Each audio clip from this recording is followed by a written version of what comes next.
Bonjour à vous, aujourd'hui je vais donc vous montrer comment changer les galets de votre scooter. Alors, dans mon cas moi, je vais remettre mes galets d'origine, voilà. Parce que j'ai mis des galets un peu trop lourds et c'est pas vraiment fait pour les variateurs d'origine. J'ai trouvé que il y avait un peu moins de patates, un peu moins d'accélération. Donc on va modifier, on va remettre ceux d'origine. Alors quand vous changez vos galets, il faut toujours garder la bonne dimension. Moi dans mon cas, j'avais pris des 15 x 12 mm. Vous voyez le poids ici 8 grammes. Et donc c'est toujours important de bien regarder les dimensions des galets. Voilà. Donc 15 x 12, ça veut dire que 15 de diamètre ici et 12 en largeur. Voilà. Voilà, très impératif, toujours regarder la dimension. Après le poids, c'est à vous de gérer. Comme je vous expliquais, des galets plus lourds, vous aurez une meilleure pointe de vitesse, mais vous aurez moins d'accélération, moins de patates. Alors que des galets plus légers, vous aurez plus de patates, mais beaucoup moins de pointe de vitesse. À vous de trouver le compromis. Donc on va commencer tout de suite et je vous montrerai les outils au cours de la manipulation. Donc on va commencer par ouvrir le siège ici, parce qu'il se trouve la bougie. Voilà. Je vous montre. Hop. Voilà. Vous avez une petite trappe là, on va l'ouvrir grâce à un tournevis cruciforme. Tout simple à faire. Voilà. Donc on ouvre. Et là on va pouvoir accéder à la bougie et donc au cylindre. Le moteur si vous voulez. Donc là jusque là c'est très simple. Donc ça on ne le perd pas. Là vous avez votre antiparasite.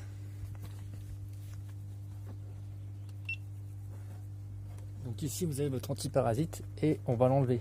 C'est une sorte de capuchon en fait. On l'enlève comme ça et on accède à la bougie. Pour enlever la bougie, il va nous falloir une fameuse clé à bougie. Voilà. Donc voici les dimensions. 13, 16, 21 mm. Voilà. Vous voyez à quoi ça ressemble. Allez, maintenant on va dévisser dans le sens contraire des aiguilles d'une montre. C'est tout simple à faire. Voilà. Et voilà notre bougie. Donc là, on peut passer un petit coup de brosse. On regarde les électrodes. L'électrode, si elle est conforme. Si elle est bien écartée, si elle n'est pas abîmée, si c'est pas trop noir. Parce que si c'est trop noir, ça veut dire que votre mélange est trop riche. Donc un petit coup de brosse quand même. Moi, ma bougie me paraît en bon état. Elle a l'air très propre même. Vous voyez, elle est propre. Voilà, donc n'ayez pas peur d'investir dans une petite brosse comme ça. Ça coûte pas cher et puis c'est très pratique pour nettoyer. Voilà, donc voici la bougie. Donc maintenant,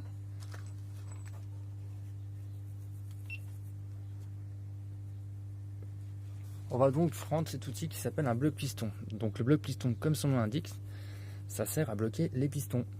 Le piston. Donc pourquoi ça va bloquer le piston? Ça va surtout bloquer les verrous du vilebrequin qui risquent de nous gêner. Ça risque de tourner. Si vous n'avez pas de bloc piston, les écrous du vilebrequin, l'axe il risque tout le temps de tourner, donc vous ne pourrez pas dévisser en fait. Et la roue derrière va aussi reculer. Voyez.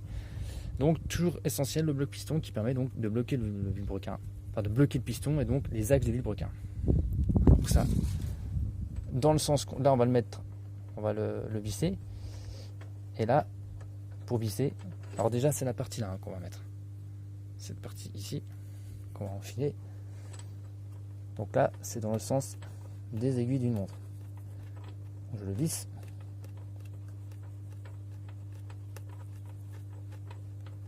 Voilà. Alors, si je visse pas bien, un petit coup de clip. Hop.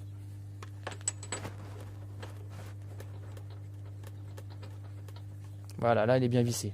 Parce que le piston devait être en position haute. Voilà. Donc là, il est bien mis. Donc maintenant, on va pouvoir passer au démontage du carter. Donc le carter de transmission, ça se situe là. Et donc ça, on va pouvoir l'extraire grâce à une clé Allen. Enfin, dévisser ces vis grâce à une clé Allen. Voilà, donc on va prendre une clé Allen de 5. C'est marqué ici 5.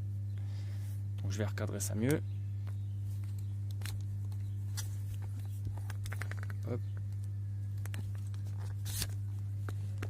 Voilà, pour que vous puissiez mieux voir. Voilà. On va dévisser.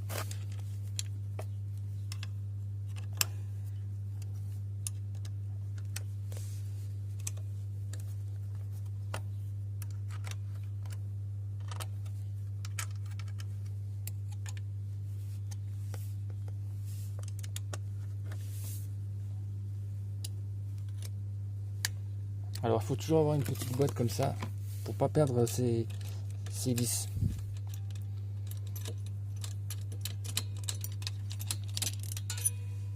Hop.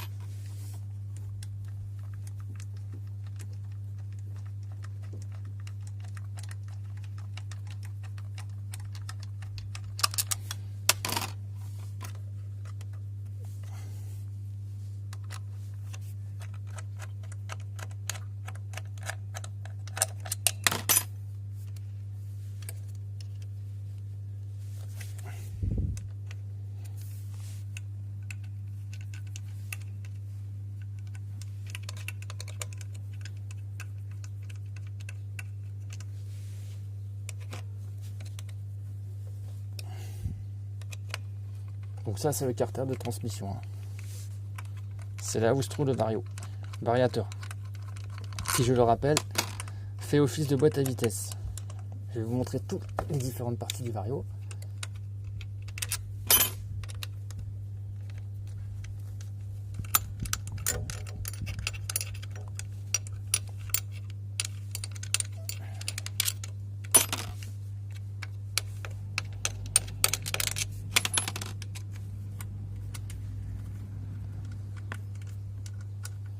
Voilà, là c'est bon, il va être dévissé.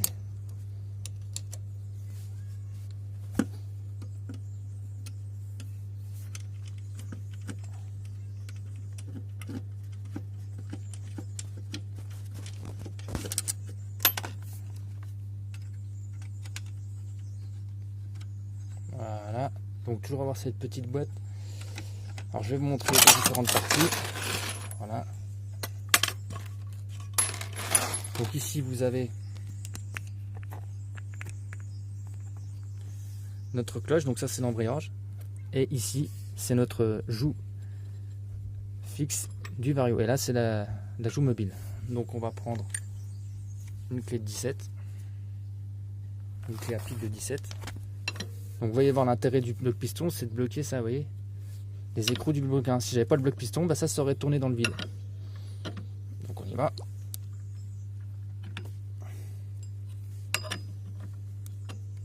Vous voyez, ça se divise facilement. Voilà, donc ça s'appelle, ça c'est la noix de kick. Voilà les écrous, on les met là. Ça c'est notre joue fixe de vario. Vous voyez, bon, elle est un petit peu abîmée, hein.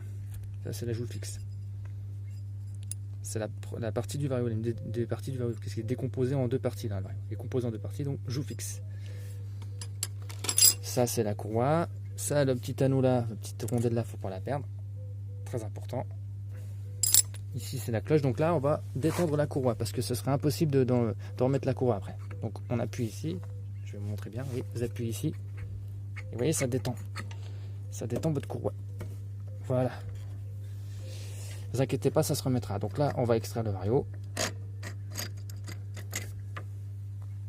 C'est ça le vario. Voilà, ça c'est la joue mobile. Ici, ça c'est le canon. On mettra après. Voilà. Et vous avez ici. Alors ça c'est chiant à remettre. Ça c'est les curseurs. Voilà, vous voyez, ça s'enlève facilement. Voilà. Et voici les fameux galets. Donc moi je vais remettre ceux d'origine. Vous voyez, ils sont trop gros ceux-là, trop lourds. Donc on va les remettre comme c'était. Donc ça, ce que je tiens dans les mains, c'est la joue mobile. Donc on va remettre nos petits galets. Donc vous voyez, c'est les mêmes tailles. Les mêmes, sauf que celui-ci il est quand même beaucoup plus lourd. Vous voyez, c'est exactement les mêmes. Sauf que si vous voyez le diamètre. Voilà, donc on va remettre les anciens.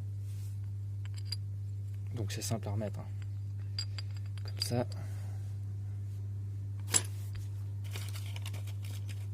Hop.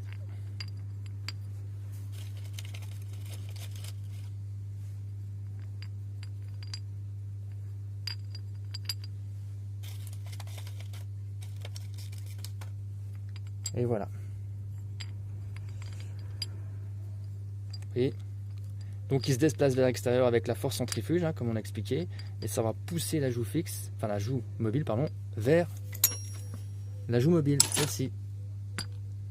Et ça va jouer sur le rayon de la courroie, ce qui fait que la courroie va avoir un rayon plus élevé, hein, sur sa course de courroie, et du coup vous allez aller plus vite. Voilà. Grâce au phénomène de force centrifuge. Mais ça, je vous expliquerai ça mieux en théorie. Donc on va remettre ça. Hop. Voilà. On va la remettre. Donc là, on a changé les galets. Ils sont bien dedans. On va regarder encore une fois. Vous voyez, ils sont bien mis dedans.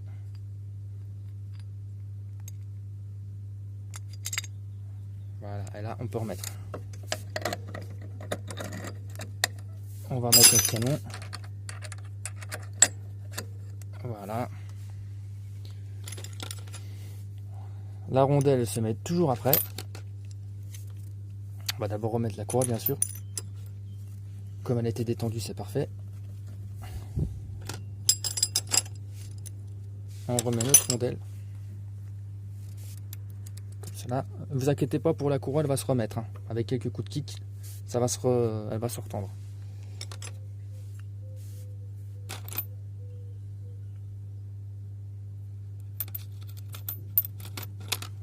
On va remettre notre joue fixe.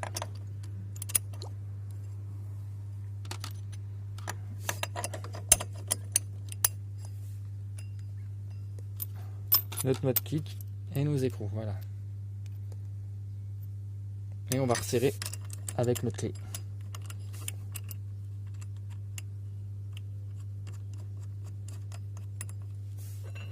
Voilà, on n'a rien oublié, hein. Donc on resserre. Vous voyez, ça sert grâce au bloc piston. Hein. On serre bien.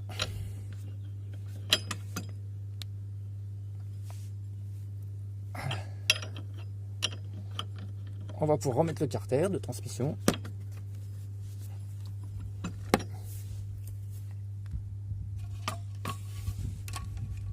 Alors, avant de remonter, je vais vous expliquer une dernière fois toutes les pièces. Donc ici, je rappelle, c'est la cloche d'embrayage. Donc l'embrayage est composé de deux parties. La cloche, et derrière, vous avez l'autre partie qui contient les ressorts. Voilà, donc en deux parties. Vous avez votre courroie. Ici, vous avez la joue mobile de votre variateur. Et derrière... la joue fixe de votre variateur, et derrière vous avez la joue mobile. J'avance un peu. Vous voyez. Donc quand ces deux parties vont se rapprocher, ça va jouer sur la course de la courroie, qui va avoir un rayon beaucoup plus élevé. Et les poulies aussi, vous voyez, grâce aux poulies. Voilà, en gros c'est ça. Donc les galets qui sont à l'intérieur vont se déplacer grâce à la force centrifuge.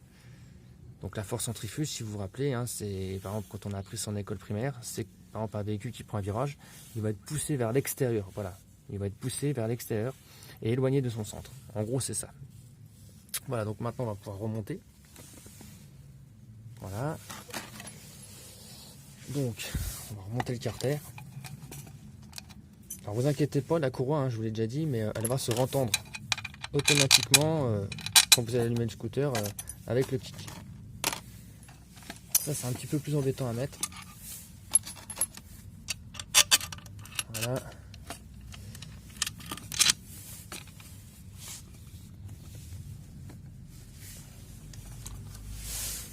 On va remettre ça.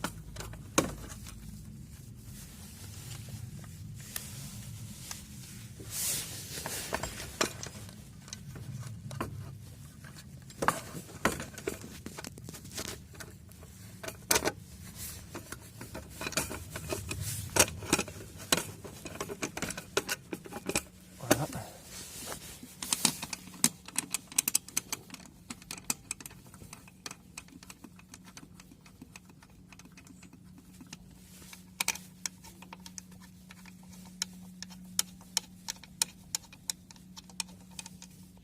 Il y a des vis plus grandes qui vont dans certains endroits.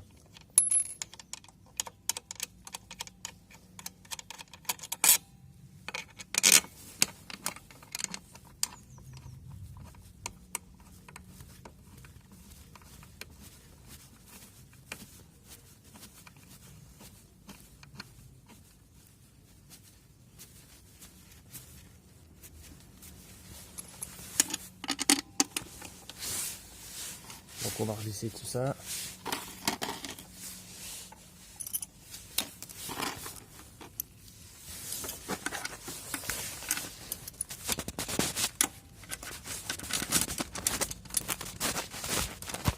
Vous voyez l'intérêt d'avoir toujours une petite boîte pour perdre ses vis.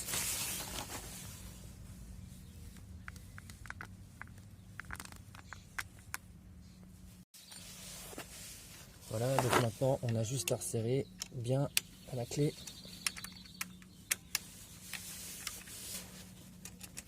Voilà. Maintenant on va pouvoir passer à leur mise en état. On va tout remettre comme c'était initialement. Alors, toujours bien revisser. Donc là, on va pouvoir retirer notre bloc piston et puis remettre notre bougie. Donc c'est simple, hein. Pour retirer le bloc piston, il faut le dévisser. Donc pour dévisser, c'est dans le sens contraire des aiguilles d'une montre, hein. Vous voyez, sens contraire. Voilà, ça se dévisse. Tout plus facilement, regardez, hop. C'est bon, le piston. Ensuite, on va pouvoir remettre notre bougie, hein. Donc je vous ai expliqué, hein, les électrodes, toujours bien vérifier les électrodes. Quand votre scooter ne démarre pas, généralement ça peut être une panne. C'est la batterie, ça peut être pas mal de choses, mais la bougie peut être aussi incriminée. Donc c'est les premières choses à regarder. En plus c'est très simple à regarder. Donc on regarde l'état de l'électrode, elle est propre. Et quand c'est noir, comme je vous disais tout à l'heure, ça veut dire que votre mélange est trop riche ou que votre filtre à air est encrassé. Donc ça peut être dû à un problème, ça peut faire un problème de démarrage. Voilà. Donc si vous voulez, vous pouvez mettre encore un petit coup, hein, mais on voit qu'elle est très propre, l'électrode. Voilà.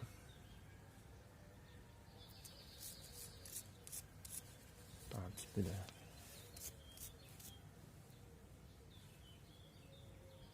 Voilà, on peut la remettre. Donc pour la remettre, quand elle est propre comme ça, donc l'électrode c'est ça. On l'a mise au point, voilà. Voilà. Hop. Donc pour la remettre, on la revisse. Et là, on fait dans les sens des aiguilles d'une montre. Et on va donc pouvoir mettre un petit coup de clé à bougie.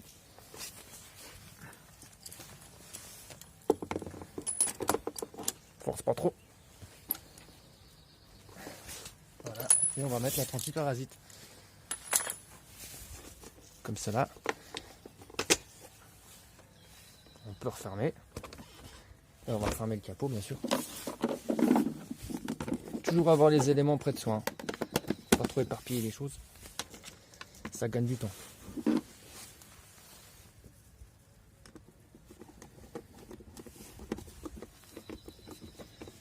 Et voilà, notre scooter est prêt à démarrer. Donc on va faire un essai et puis on verra après. Donc là on va tenter de le démarrer, hein. Donc normalement tout devrait bien se passer. Je vais surveiller si j'ai bien remis tous les éléments, c'est très important.